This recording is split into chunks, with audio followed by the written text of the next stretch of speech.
Thank you, everyone, for being here. It wasn't that long ago that Microsoft unveiled ChatGPT, changing the way your kids do their homework, some of your colleagues do their work, and I guess most importantly for this audience, the way we invest and we trade markets. So we're here really to talk about how some of the smartest brains in the market are grappling to try to figure out how to best use the technology, where trust is, and can we trust it, and how can we actually make it something that's usable? So tell me a little bit about how you're using it at your company.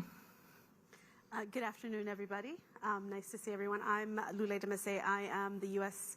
CEO of a fintech company called eToro, which is a trading platform for individual investors who come to our platform really to do trading on all sorts of instruments, from crypto to options to stocks, but also partake in a social ecosystem. It's a social trading platform. So we were at the genesis of the company, started as a force multiplier using the network effect, right? Because social is a network effect. So as AI started to take hold, it made sense that we were going to be one of the early adopters trying to experiment on how we would do this, right? We have a lot of data. We have about 32 million users on our platform globally, 100 countries that we do business in. And so we have a complexity of interesting behavior on investing that we leverage in a few ways. So one is how you search on our platform now. And we don't necessarily make these live in every country because of the regulatory sort of reality of different countries.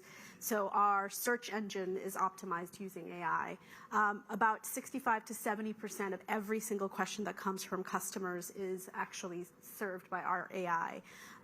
We have portfolios that have been devised using either AI stocks or leveraging AI technology to be able to construct them.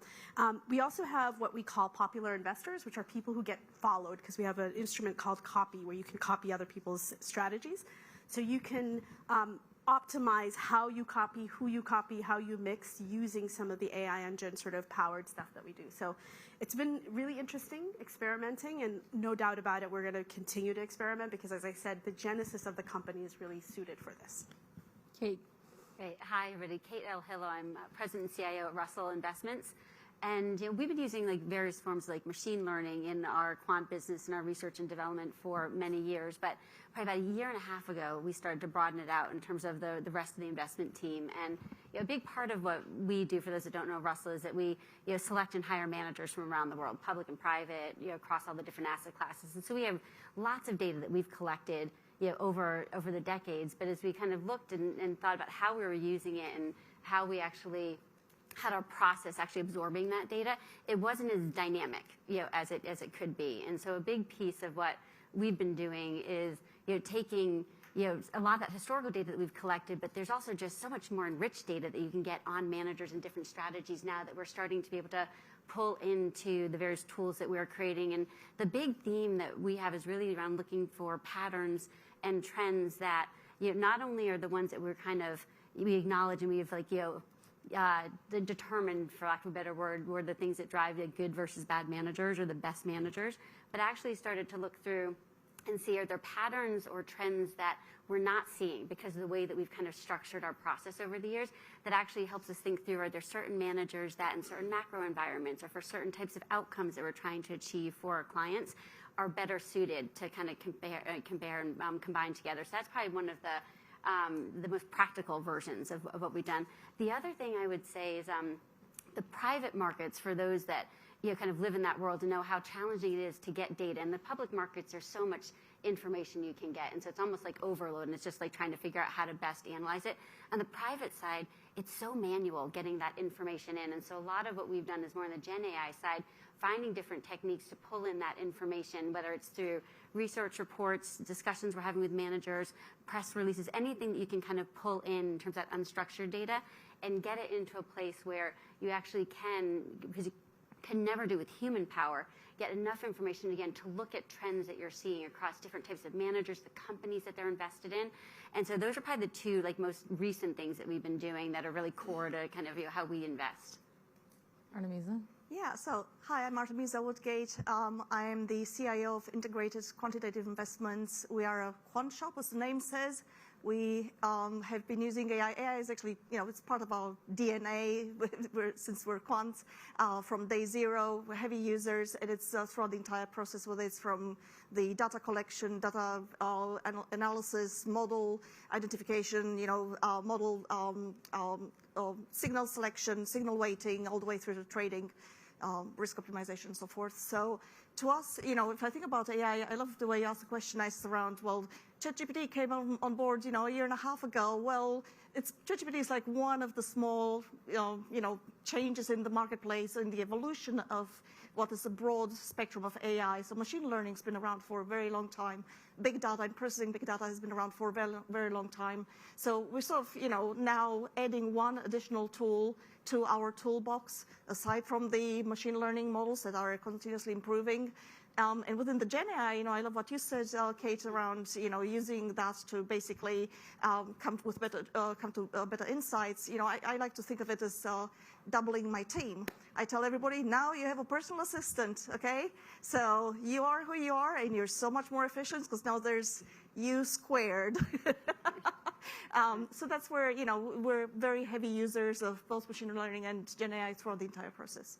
And I think trust has been an issue that a lot of people have been discussing. Can we trust it? Do we really need a human to verify it? And I think when we were preparing for this panel, I had a little conversation with you guys, and I said on my first job, I had to do the calculation of cocoa stockpiles on the exchange. And one of the things I had to do was basically, my boss used to go and look at the numbers and multiply and add everything in her calculator. And I was like, why don't we create like a spreadsheet for this ages ago?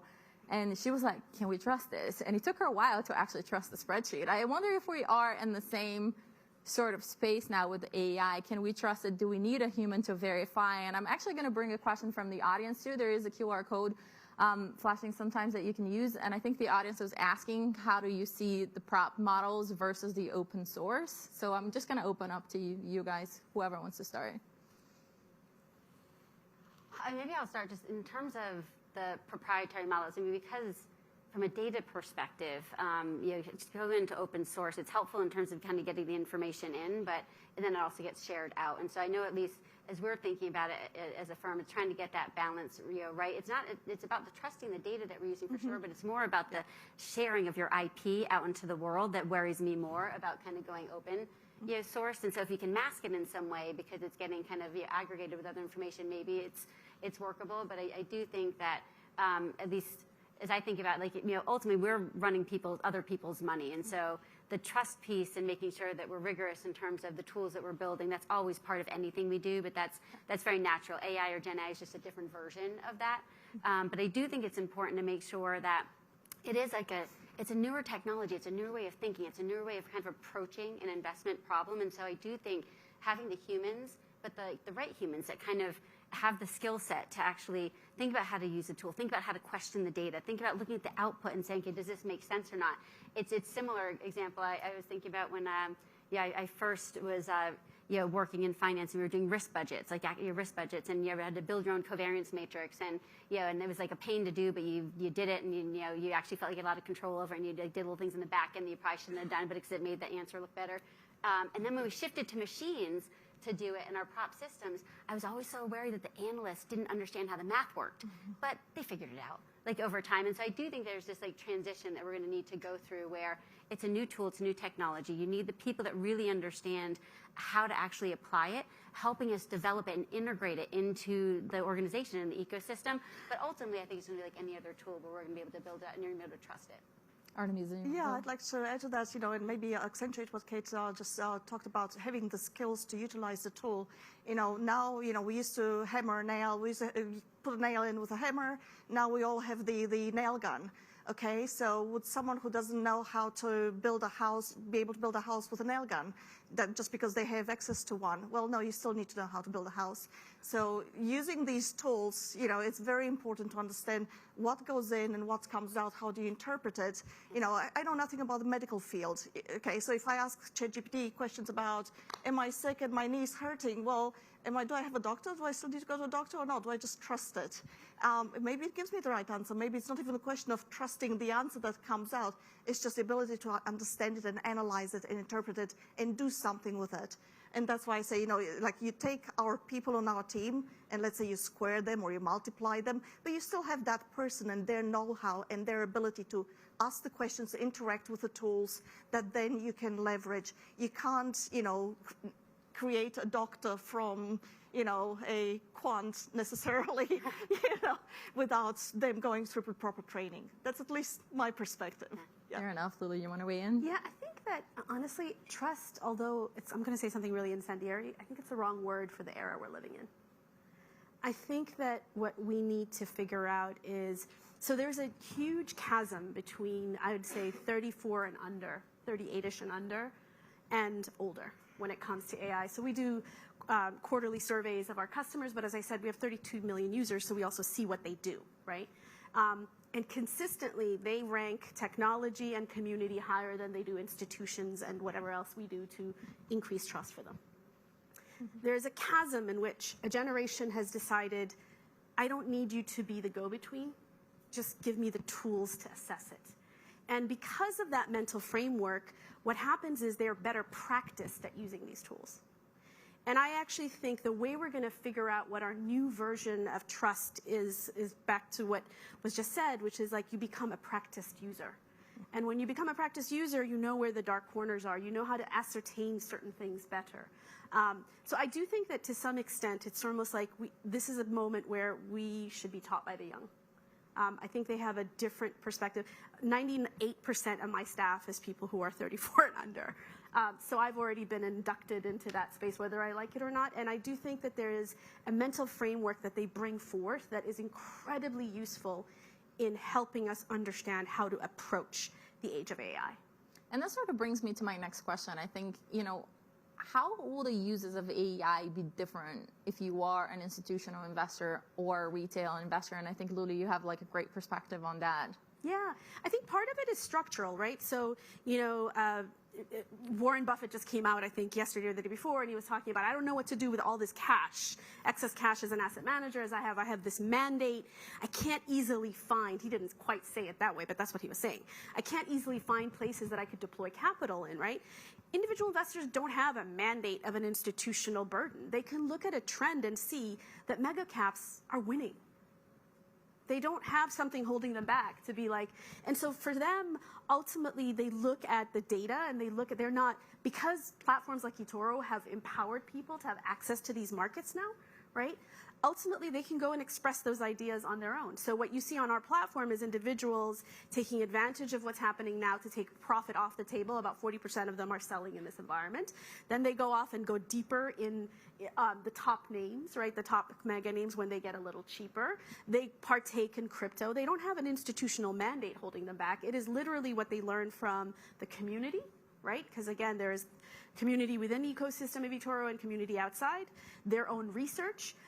82% of them say they would be happy to rely on AI-empowered asset management tools or research. They already use them. 57% of them say they use them already. So they've already leapt into the future. I'm not saying that the future is all candy and sweetness, right?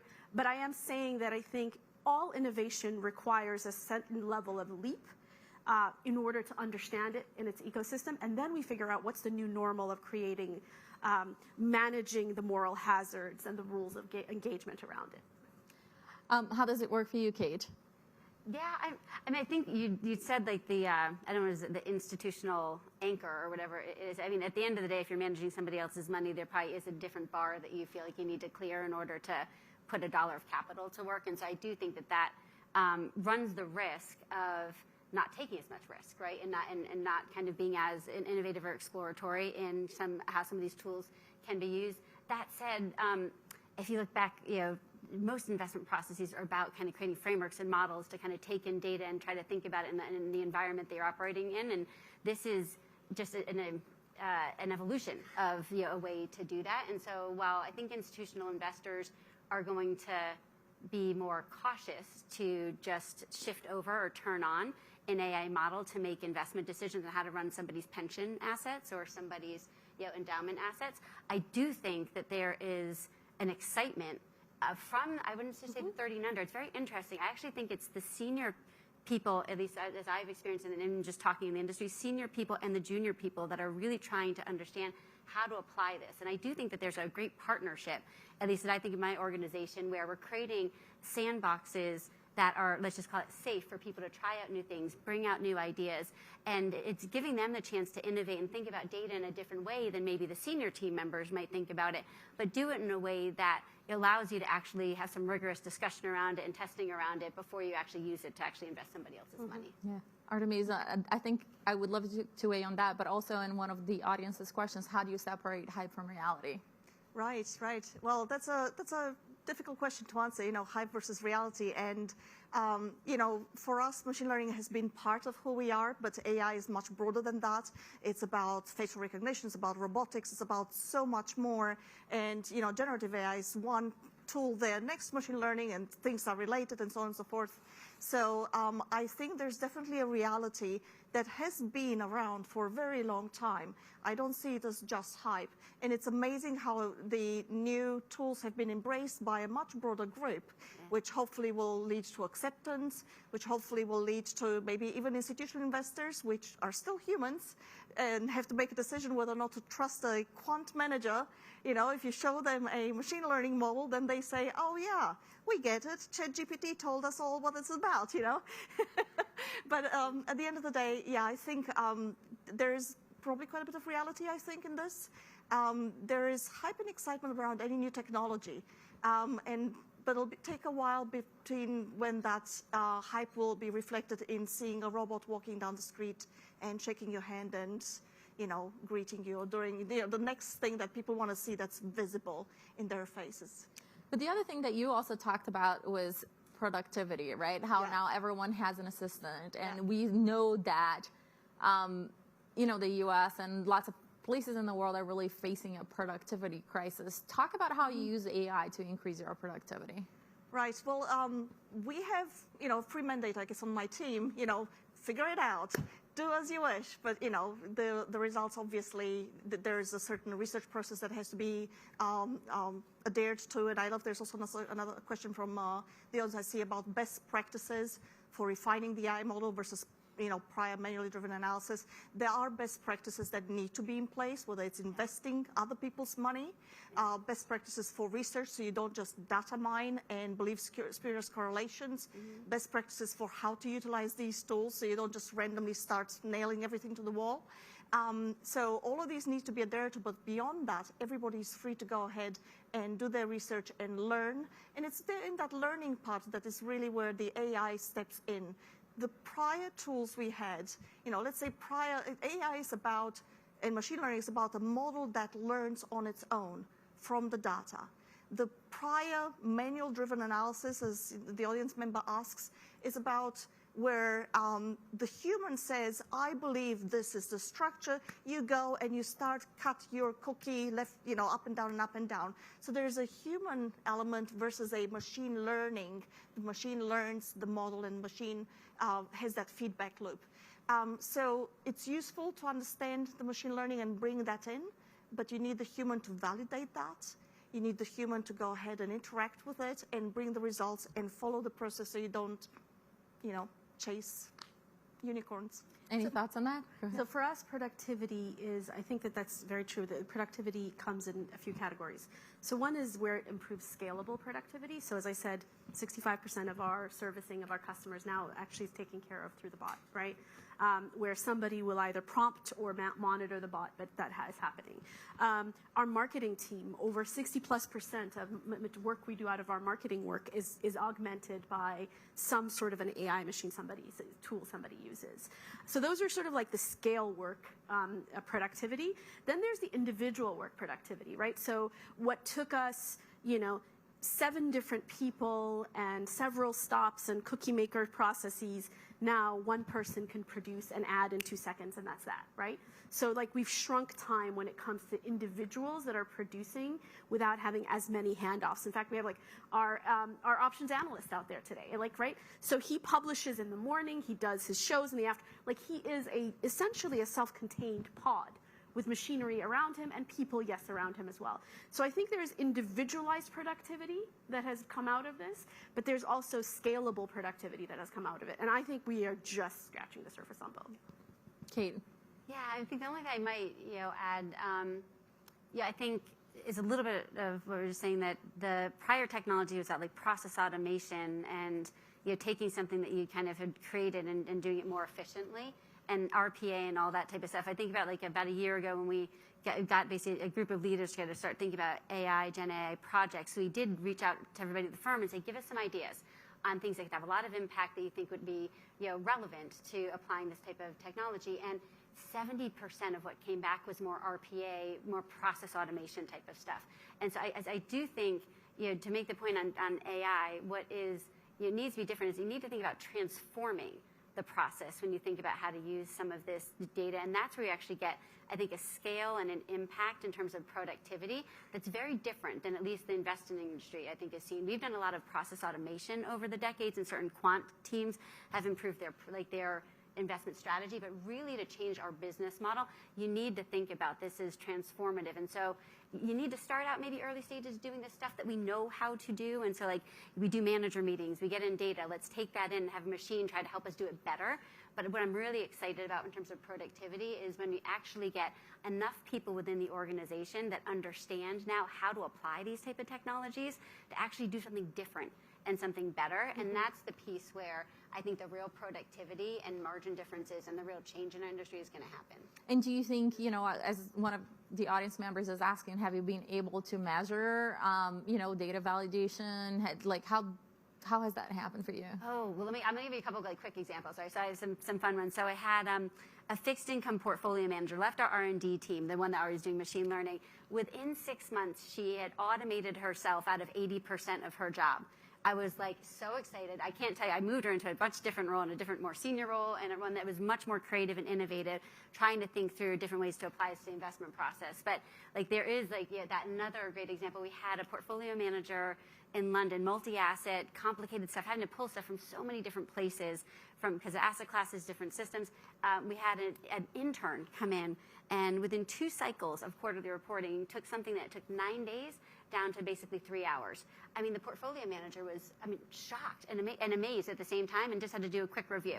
You still needed the review, but the amount of things that we can actually start to do once you unleash people and give them kind of the open forum to do it, I think is going to be really.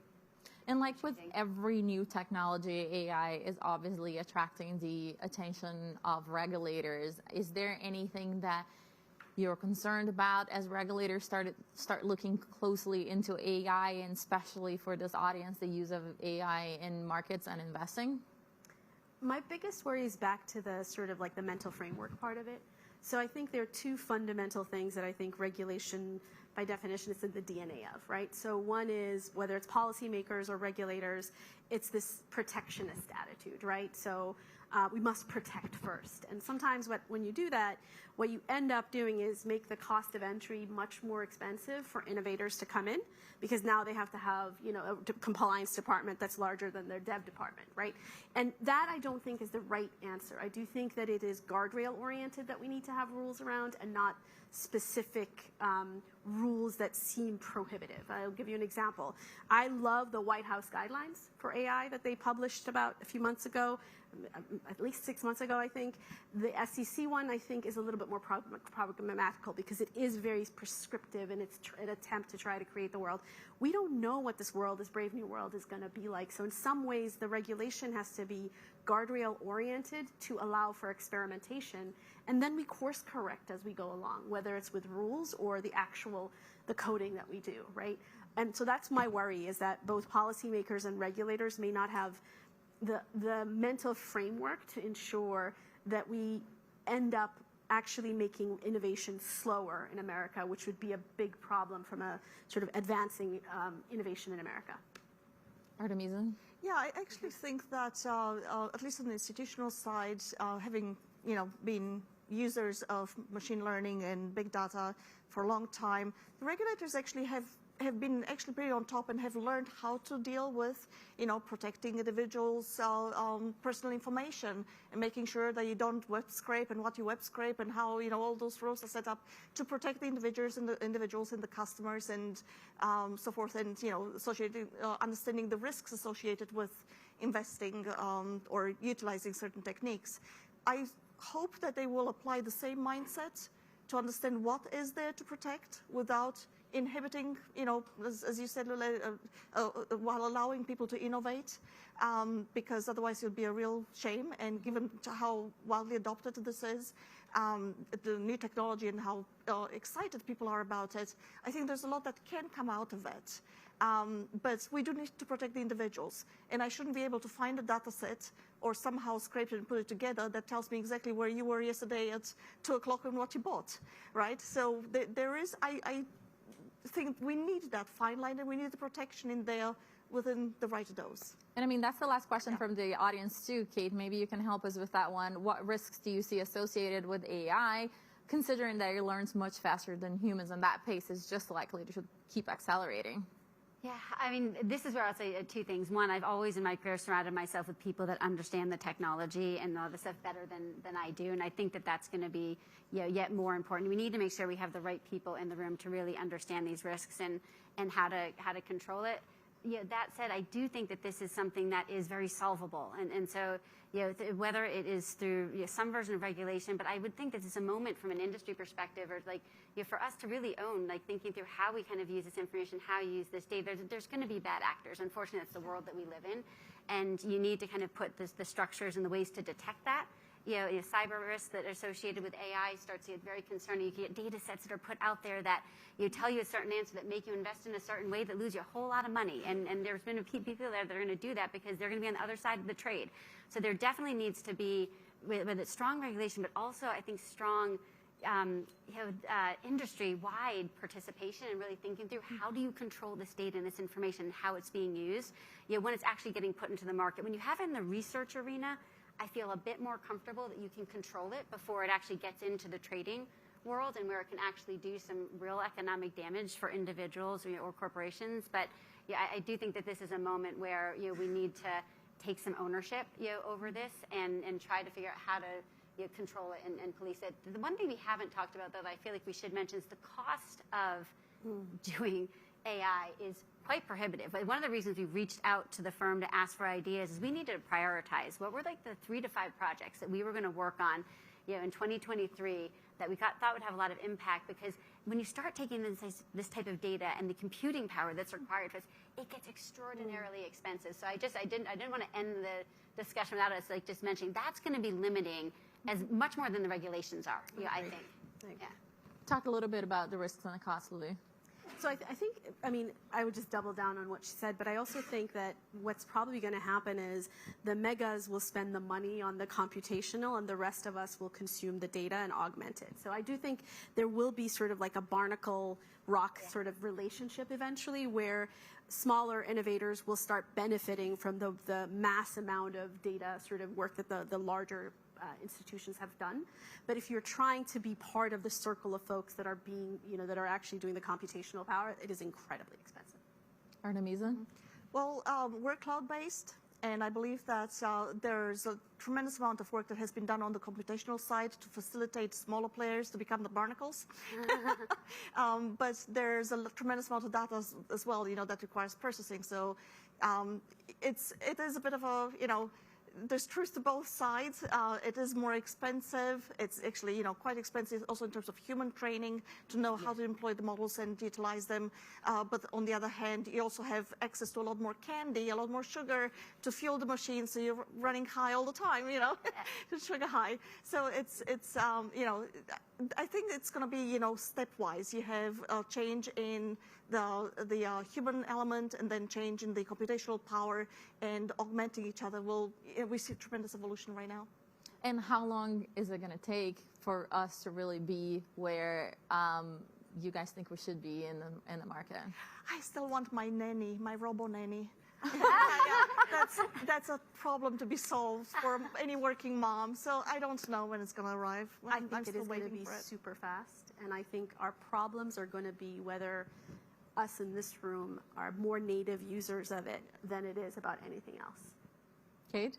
I think it's going to be quicker than we think, but I think it is going to take this next generation of people coming into the workforce, including people that are there right now and they're like in their 20s, to get empowered and to get in order for this to really take off. And so, but I think it's going to happen quicker than we think, but we need to make sure we're empowering kind of that next gen of people that can really help us think through how to apply it to actually have it happen quick. I'm very excited to see what you guys come up with, and really thank you so much for being here. Thank you. Thank you.